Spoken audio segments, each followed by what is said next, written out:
Everyone loves a good neighbor, but not everyone is lucky enough to have one.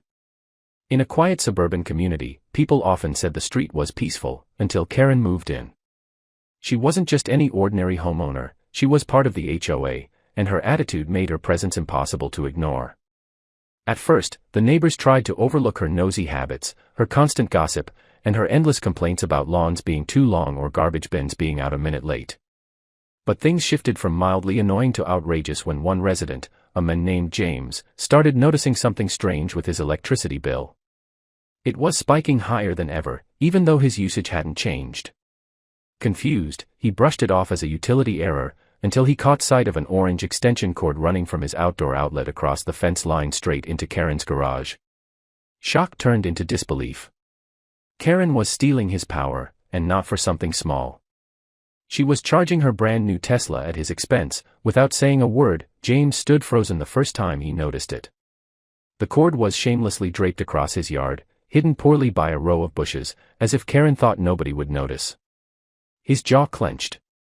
He couldn't believe the arrogance. Stealing electricity wasn't just rude, it was theft.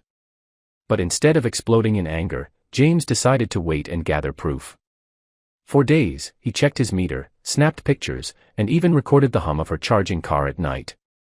The more evidence he collected, the more furious he became. When he confronted her casually one morning, asking if she'd noticed anything strange about the neighborhood power, she smirked and brushed him off. "Maybe you just use too many appliances," she said smugly. That grin told him everything. She knew exactly what she was doing, and she had no intention of stopping. James realized this wasn't just about electricity anymore. It was about respect. She thought she could control everyone on the street.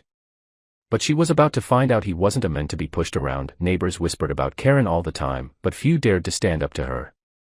James, however, decided he wouldn't play along with her games. That evening, as he sat in his living room staring at the bills, an idea began forming. If Karen wanted to play dirty, maybe it was time she learned how it felt to be on the receiving end. He tested the cord, traced it back, and laughed to himself.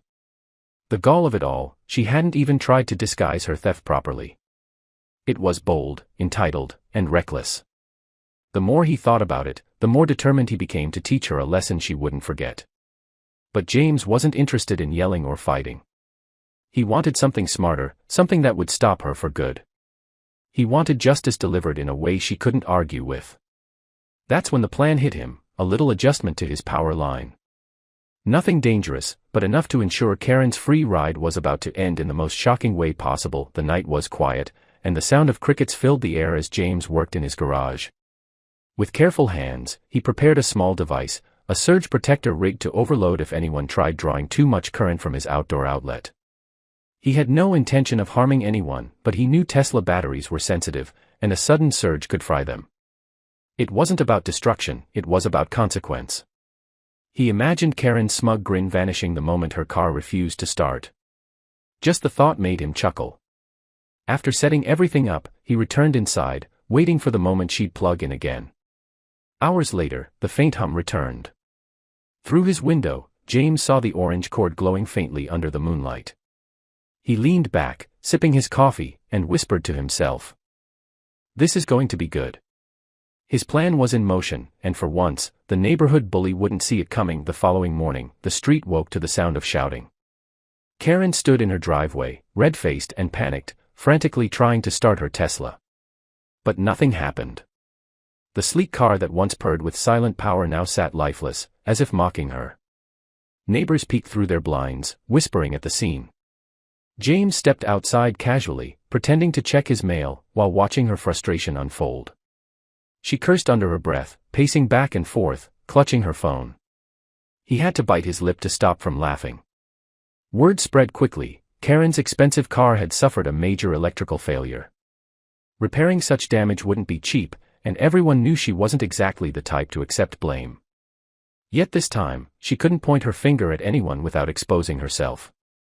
After all, how could she admit she had been stealing electricity in the first place? Days turned into a week, and Karen's car remained parked, unmoving, a silent symbol of her downfall. She stopped strutting around the neighborhood and avoided eye contact with anyone. The HOA meetings, once her stage for criticism and control, grew quiet without her voice dominating them. For the first time in years, the community felt a sense of peace. James enjoyed watching her pride deflate like a punctured balloon, though he never bragged about what happened. He kept his secret locked away, letting the silence speak louder than words. Neighbors noticed the change and treated James with a newfound respect. Some even approached him privately, thanking him for standing up to the bully in a way none of them could. Still, James knew this wasn't about glory, it was about teaching a lesson, and deep down, he hoped Karen had finally understood the cost of arrogance. One late afternoon, James was trimming his hedges when Karen walked up slowly. She looked different, tired, humbled, no longer carrying the same air of superiority. For a moment, James wondered if she'd come to argue, but instead, she sighed and muttered, "I guess I owe you an apology." It wasn't much, but for Karen, it was monumental. James simply nodded, choosing not to rub salt in her wounds. Sometimes silence carried more weight than words.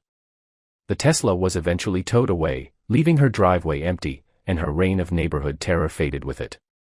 Life on the street settled back into harmony, with kids playing, families barbecuing, and laughter echoing where tension once ruled. James looked around and smiled, knowing he had restored balance without ever raising his voice. The story of the stolen electricity became legend on the block, a reminder that arrogance always meets its consequence, and sometimes, the best revenge is letting karma deliver the final shock.